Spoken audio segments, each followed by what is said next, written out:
He was less than an hour away from becoming a multimillionaire, when his body suddenly started to shut down.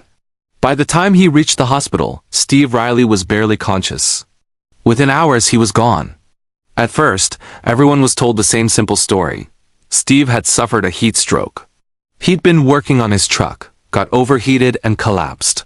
But detectives would soon uncover something far darker. Toxicology tests revealed ethylene glycol in his system, the main ingredient in antifreeze. Steve Riley hadn't just collapsed. He'd been poisoned. And almost everyone close to him knew about the same thing. Steve was expecting a life-changing inheritance, supposedly worth tens of millions of dollars. Someone stood to gain everything from his death. The night before Steve's collapse, police body cam captures a different kind of drama. Officers arrive at Steve and his fiancée Anna's apartment after Anna calls 911 about a drunk neighbor causing trouble. The neighbor has been pounding on doors, damaging property, and generally terrorizing the building while intoxicated. The officers calm things down and try to piece together what happened. Anna explains that her fiancé, Steve Riley, went for a walk to cool off and isn't home at the moment. She says he's got a gash on his forehead but otherwise is fine. So far, it sounds like a typical disturbance call. But then Anna starts talking about something else, something she's clearly eager to brag about. She tells the officers that the very next day, Steve is supposed to receive a massive inheritance from a relative overseas. She explains that a lawyer is flying in to finalize the paperwork. Once the money hits, she says, they'll finally pay off all their debts, clear his fines, and take a long vacation. We're going to pay everything off at once, she says, almost proudly. She talks about the inheritance as if it's already in their hands. They're planning to move, start over, and live like royalty in Ireland with Steve's newfound family. What the officers don't realize in that moment is just how large this inheritance is supposed to be, and how many people know about it. Years earlier, Steve had received an unexpected call from a man claiming to be Marcus Riley, his long-lost uncle from Ireland. He was told that when this uncle passed, Steve would inherit a fortune. At first, the figure was around $17 million, supposedly from property and investments overseas. Over time, according to Steve, that amount grew, with talk of investments and assets pushing the supposed inheritance beyond $30 million, even up toward $37 million. Still, Steve believed, so did Anna. They told friends about the money. They planned their future around it. They talked about castles in Ireland and a completely new life. And less than 24 hours before Steve died, Anna told police on camera that Steve was about to receive that inheritance. The next day, around mid-afternoon, Steve, Anna, and their friends Billy and Wes head to the airport. They're supposed to meet the lawyer who, according to Anna, is flying in to complete the paperwork. This is supposed to be the day everything changes. But while they're at the airport, Steve suddenly becomes very sick. He complains of feeling drunk, even though, as toxicology later proves, he hasn't been drinking. He throws up in the bathroom, his heart feels like it's racing, he can hardly stand. His condition deteriorates so quickly that Wes decides to take him home. Anna stays behind at the airport, waiting for the lawyer who never arrives. Back at the apartment, Steve's health continues to worsen. By that night and into the next morning, he's barely responsive, his breathing is heavy, his body seems to be shutting down. Eventually, Anna calls 911. 911, what's your emergency? My husband's really sick. He got heat stroke yesterday, and now he's not waking up. And come on, wake up! What's the phone number you're calling from? I don't have a phone number. It's a phone that never got finished getting set up. Come on, babe!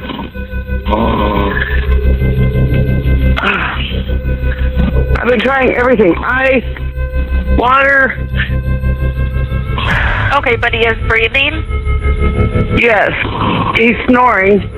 He won't talk to me anymore. He won't look at me. He won't open his eyes. Okay, I've got help on the way. Just keep an eye on his breathing. If anything changes with his breathing, tell me immediately. Paramedics arrive to find the apartment filthy and cluttered. They drag Steve out through piles of trash and rush him to the hospital. His condition is so severe that he's airlifted to a more advanced facility for treatment. He never regains consciousness. To some people, the heat stroke explanation doesn't make sense. Billy, the neighbor who'd spent the entire day with Steve, is one of them. He'd seen Steve working, talking, and behaving normally up until the airport. Then suddenly it was like his body crashed all at once. The day after Steve's death, Billy calls officers back out to the apartment and puts his theory on the table. "We think she poisoned him," he tells them. He's talking about Anna. Billy believes that Steve didn't just collapse from heat. He was poisoned, likely with something like antifreeze.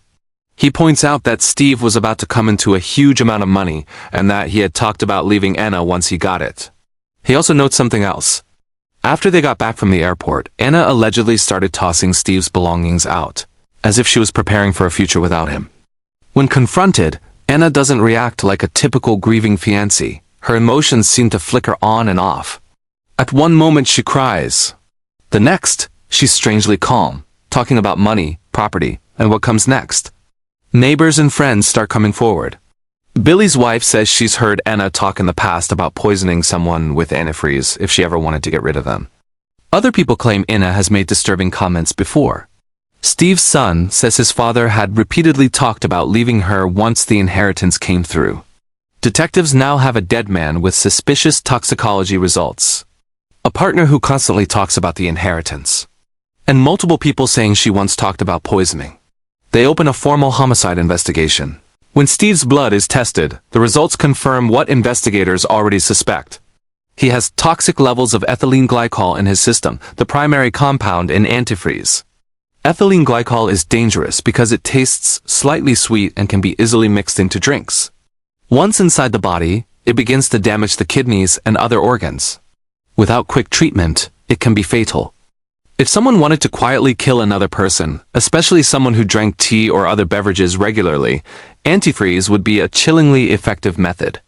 This discovery turns Steve's death from a medical tragedy into a likely murder. Anna isn't just talking about Steve's death. She keeps circling back to the inheritance. She calls police again, telling them she's trying to figure out how to transfer Steve's inheritance now that he's gone. She says she doesn't know how to contact the lawyer in London. She talks about property Steve was going to buy after the money came in and how she thinks he left it to his son. Detectives notice a pattern. Every conversation with Anna seems to drift back to the money. Meanwhile, they're interviewing everyone around Steve.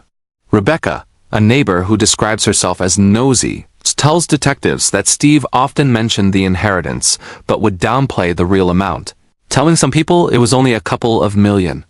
She also says Steve once told her he'd changed his will. He wasn't leaving everything to Anna anymore. She claims that when Steve's son came to town, Anna seemed annoyed he was visiting neighbors. Rebecca says Anna mentioned she had found will papers, suggesting she was digging into what Steve had planned after his death. Steve's son confirms much of this. He says his father frequently talked about leaving Anna once he got the money. He believed she was using him and not contributing. He also said his dad wanted to move away and start over. Then detectives drop a devastating truth on him. The entire inheritance appears to have been a scam. The letters are poorly formatted. Emails sent to the supposed law firm bounce back. The lawyer never shows up at the airport.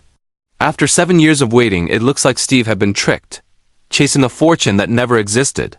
What makes it even more tragic is that this fake inheritance, this fantasy payout that never came, may have been the very thing that cost him his life. Eventually, detectives sit down with Anna for a formal interview. They ask about her and Steve's relationship, their history, and the day of his collapse.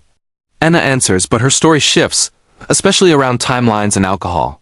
She tells them Steve had been drinking heavily the day before, claiming he drank almost a case of beer, worked in the closed garage, got overheated, and suffered a heat stroke. She says he barely drank water and seemed off by the afternoon. But toxicology shows no alcohol in Steve's system. Detectives confront her. She told paramedics one version of events. She tells them a slightly different version now. Witnesses contradict her. Timestamps don't match her claims of when people arrived or who was where. They also push her about the inheritance, how much it was, when she first heard of it, what they planned to do with it. She admits the amount grew over time, reaching into the tens of millions. She insists she wanted to use it to pay off debts, help family, and move to Ireland. As her story begins to crumble and the contradictions pile up, Anna does something strategic. She asks if she's under arrest. When told she's not, she asks for a lawyer. Legally, the interview has to end. While Anna is out and still technically free, detectives secure a search warrant for the apartment and garage. Inside, they find a Windex bottle with no cap, filled with a bright green liquid suspected to be antifreeze. A Coors Light beer bottle in the garage, also containing antifreeze. Investigators believe this is how the poison was delivered. Antifreeze is often bright green, but in a dark glass bottle, the color is hard to see. Mixed with a flavored drink, the sweetness can be masked. If Steve trusted the drink came from someone he knew, he'd have no reason to suspect it. To detectives, this looks like a deliberate setup. Antifreeze stored in disguised containers. A victim who fell ill shortly before a supposed inheritance meeting, a partner who keeps talking about money, and is constantly caught in lies. On October 30th, 2024, officers return to the apartment, this time with handcuffs. Anna is arrested and taken into custody. She protests, insists she hasn't done anything, calls herself an easy scapegoat, and claims that if she wanted to kill Steve, she would have done it long ago and physically, not with poison. But the evidence tells a different story. After months in jail and a mountain of evidence, toxicology reports, suspicious containers, inconsistent statements, and testimonies from neighbors and family, Anna faces the reality of what's ahead in court. Eventually, she accepts a plea. She is convicted of murder of an adult victim, described as intentional, knowing, or with extreme indifference to human life. She is sentenced to life in prison, with a chance at parole decades in the future. Steve Riley never saw a cent of the inheritance he spent years believing in. It was almost certainly a cruel scam. But the belief in that money, and the desperation it created around him, set off a chain of events that ended with his poisoning, a fractured community, and a life sentence for the woman who was supposed to be his partner. If this story moved you, remember behind every statistic is a human being who once laughed, loved, and dreamed. Thank you for watching. Don't forget to subscribe for more real stories that uncover the darkest sides of human nature and the lessons they leave behind. This is True Crime and Scam Stories, where every story has a heartbeat.